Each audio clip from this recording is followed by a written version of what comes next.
Nous allons passer dans un temps de lecture et de méditation. Alors, nous avons notre lecture dans le Nouveau Testament, dans Marc. J'ai choisi le texte de Marc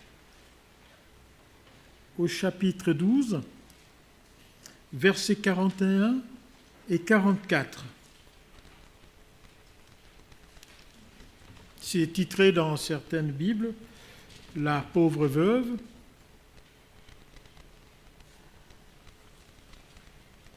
Je lis. Jésus s'étant assis vis-à-vis du tronc, regardez comment la foule y mettait de l'argent. Plusieurs riches mettaient beaucoup. Il vint aussi une pauvre veuve, elle y mit 2 petites pièces, faisant 1/4 de sou. Alors Jésus, ayant appelé ses disciples, leur dit, « Je vous l'ai dit en vérité, cette pauvre veuve a donné plus qu'aucun de ceux qui ont mis dans le tronc. Car tous ont mis de leur superflu, mais elle a mis des sons nécessaires. Tout ce qu'elle possédait, tout ce qu'elle avait pour vivre. » C'est un texte connu. C'est un texte qui parle, disons, le sujet, c'est tout souvent souligné, c'est la générosité de la veuve. Nous allons parcourir le texte et nous allons voir en premier ce qui est souligné, comme dans plusieurs textes du Nouveau Testament, c'est des riches qui mettaient. Et moi, je dirais toujours, et j'aurai toujours un mot pour dire que le problème, ce n'est pas d'être riche, mais c'est le problème de l'attitude du riche. Vous imaginez qu'il y a un sondage qui a été fait par Odoxa, c'est un organisme de sondage. Ils ont pu trouver que 58% des Français n'aiment pas les riches. Et parmi ces 58%, nous devons reconnaître que ce n'est pas seulement des non-chrétiens. Dans nos attitudes journalières, ce n'est pas, moi je pense que ce n'est pas normal. Quand quelqu'un se lève tôt le matin et il rentre tard le soir et qui se sacrifie pour monter son petit restaurant qui deviendra un grand restaurant et qu'il en aura un peu partout ailleurs, qu'il soit taxé des mauvais tout de suite. Et je pense que ça vient de très loin. Et que moi, en tant que chrétien, c'est des phrases que je ne pourrais pas laisser. Tout simplement, j'interviens pour dire que dans Jean 3, 16, il est dit, car Dieu a tant aimé le monde, qu'il a donné son Fils unique afin que quiconque croit en lui ne périsse point, mais qu'il ait la vie éternelle. Ce qui revient à dire que Jésus n'est pas venu pour les pauvres, même si les pauvres se sentent bien à l'aise dans l'Église ou se sentent bien avec Dieu. Car que tout le monde parle de la pauvreté, ce n'est pas de cette pauvreté qu'on parle. Dieu est venu pour tout le monde, pour les riches comme pour les pauvres. Nous sommes au même niveau. Personne n'est exempté d'avoir des laissez-passer, non. Nous sommes tous sous la croix du Christ. Et ça, c'est une notion que je soutiendrai toujours. Après cette, je dirais, intro dans le récit, nous voyons la veuve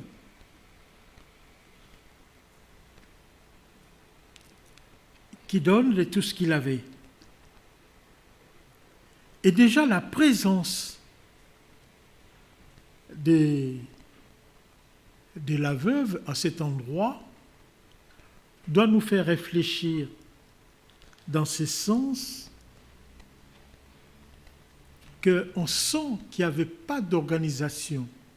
Et même si, il y a très longtemps, dans Deutéronome, par exemple, nous lisons Deutéronome 14, versets 28 à 29, nous voyons que, et plusieurs textes de la Bible nous parlent des soins qu'on devait prendre des veuves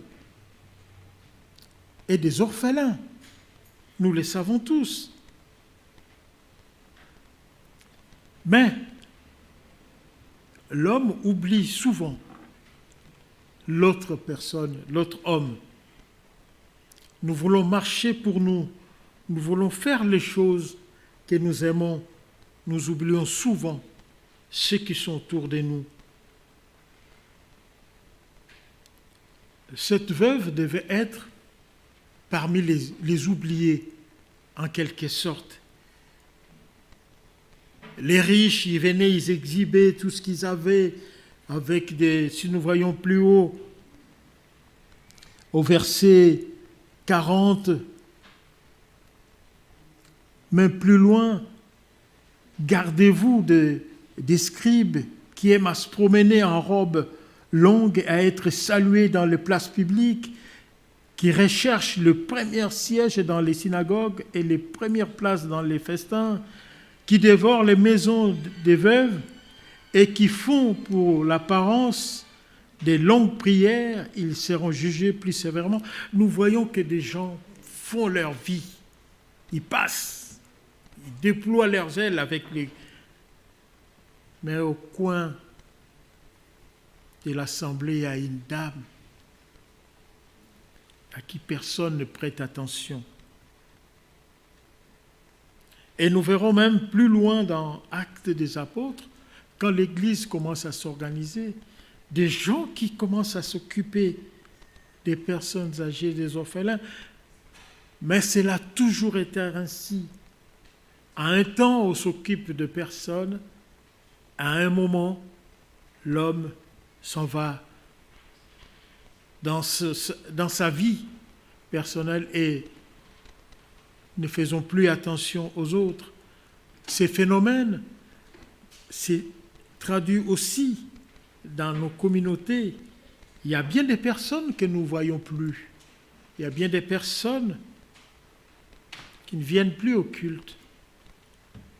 Mais je crois que nous nous rappelons seulement quand on parle de « Ah oui, je me rappelle, ah oui, elle était... » Parfois on vous donne le prénom, ça ne vous dit rien.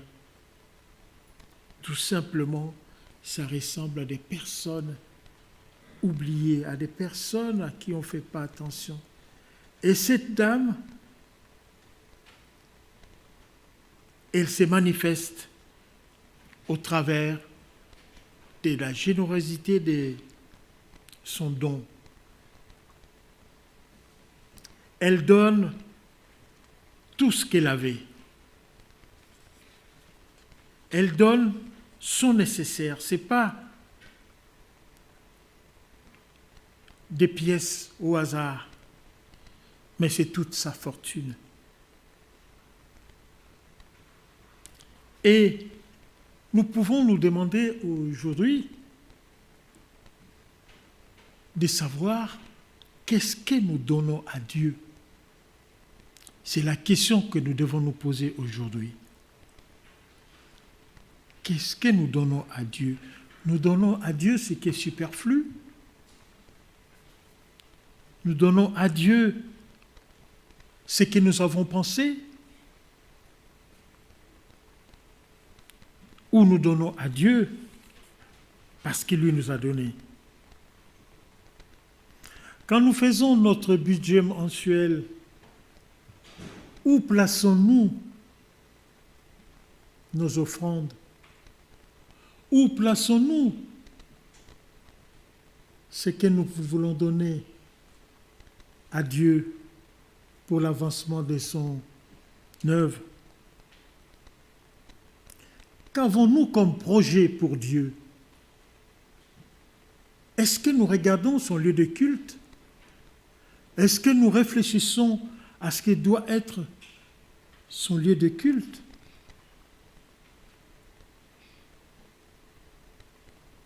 Nous voyons ici,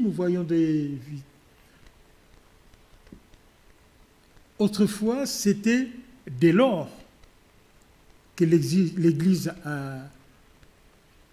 recevait comme don ou dîme.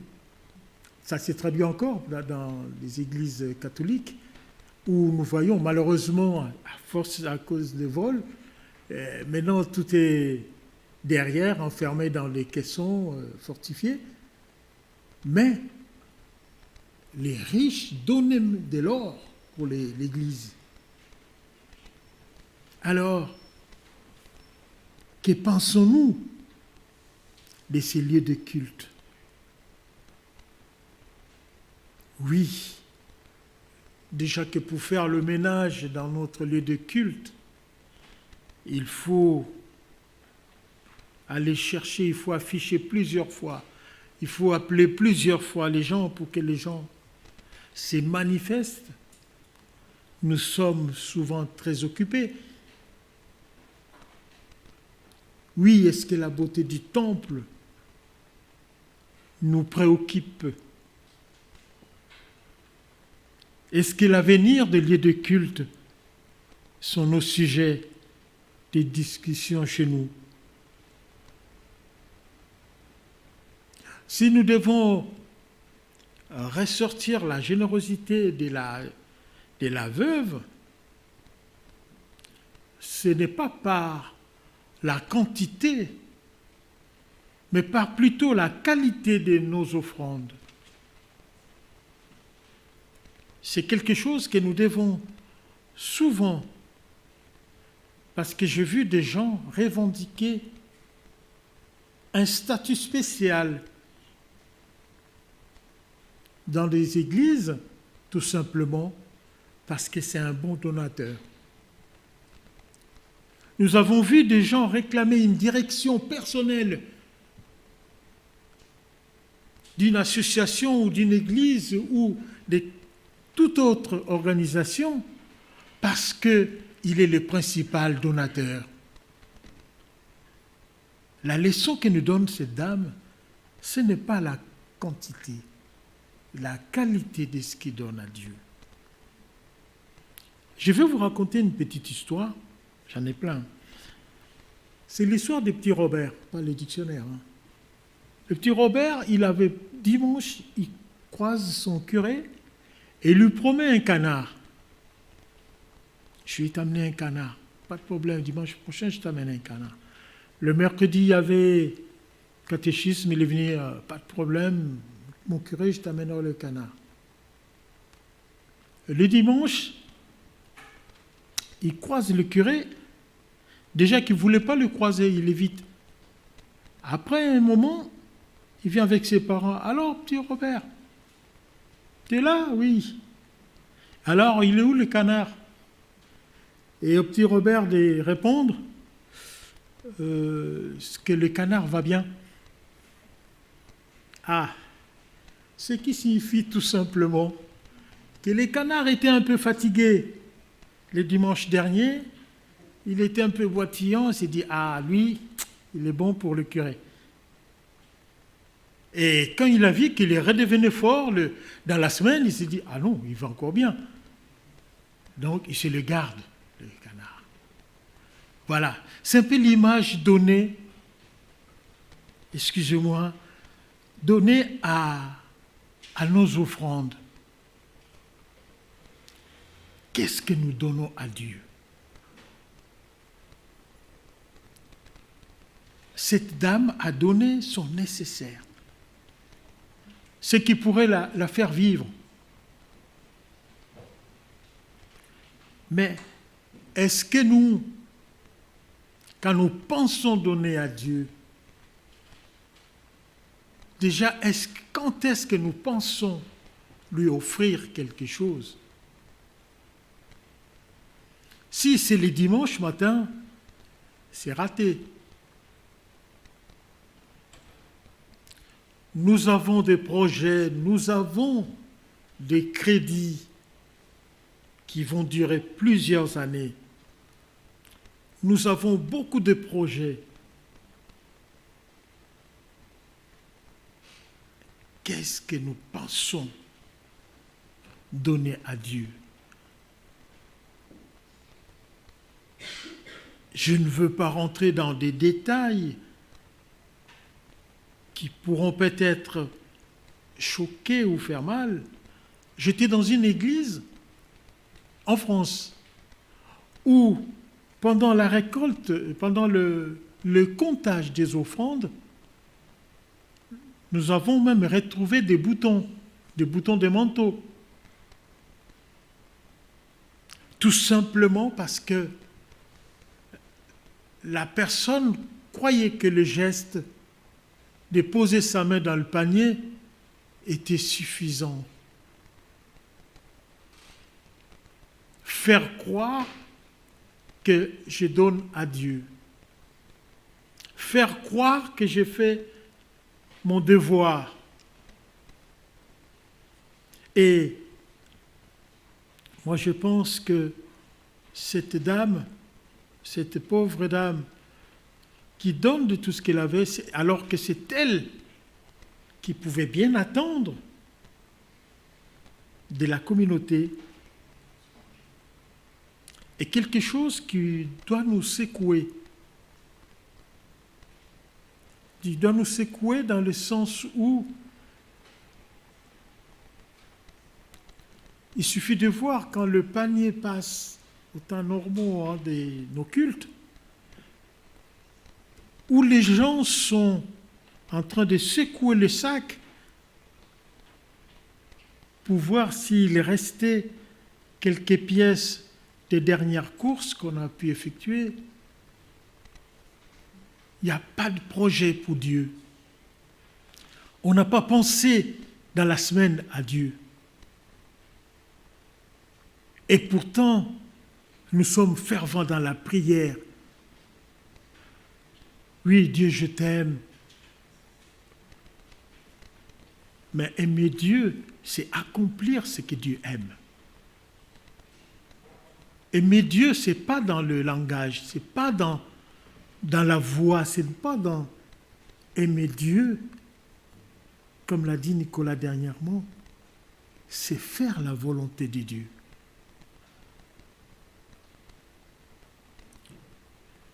Oui, mes chers frères et sœurs, comme je l'ai dit, mon récit ne sera pas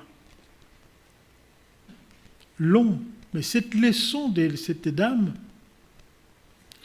doit nous apprendre que nos offrandes, ce n'est pas la quantité, mais la qualité. Ce n'est pas le superflu, mais le nécessaire. Car quand nous donnons à Dieu, nous accomplissons cet acte d'amour. Amour pour la communauté, pour l'avancement de sa parole. Et il faut que nous sachions une chose, c'est que ce que nous recevons de lui, jour après jour, n'a pas d'équivalent par rapport à ce que nous lui donnons en retour.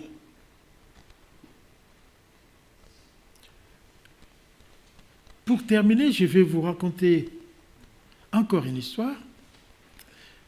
C'est l'histoire d'une dame qui habite depuis Puy-en-Velay, en France, qui a 2 filles, qui avait 2 grandes filles. Cette dame est une fervente catholique.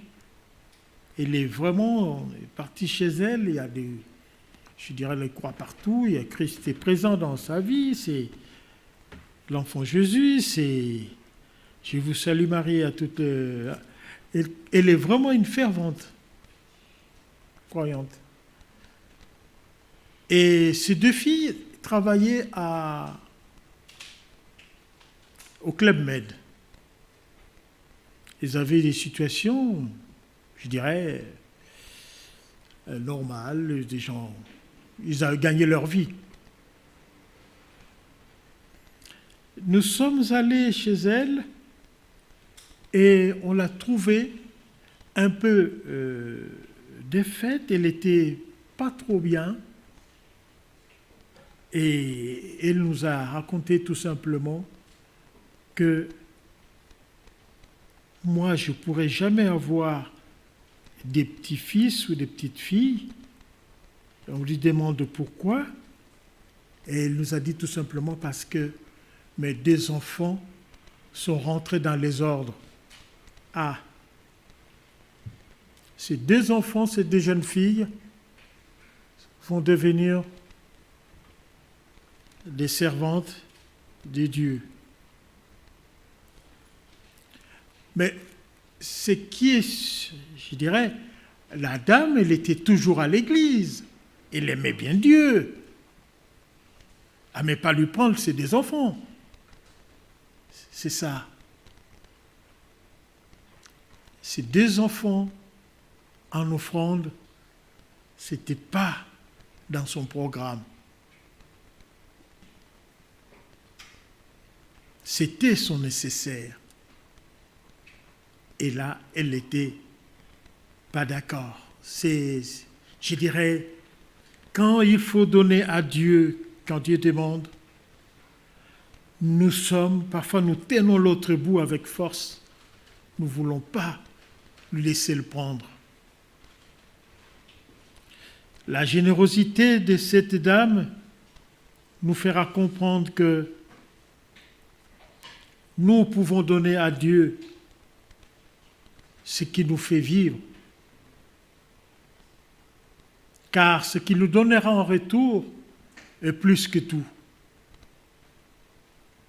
Oui, ce texte appelle à notre générosité, celle qui vient du fond du cœur, et non pas celle de l'exhibition de nos avoirs. Oui, que le Seigneur donc nous bénisse dans nos actes des dons, dans nos actes de dîmes, dans tout ce que nous pensons donner à notre Dieu pour l'amélioration et pour l'avancement de son œuvre ici-bas. Et qu'en retour, Dieu nous bénisse nos sources des dons, bénisse notre travail, que Dieu bénisse nos familles et que Dieu nous bénisse tous.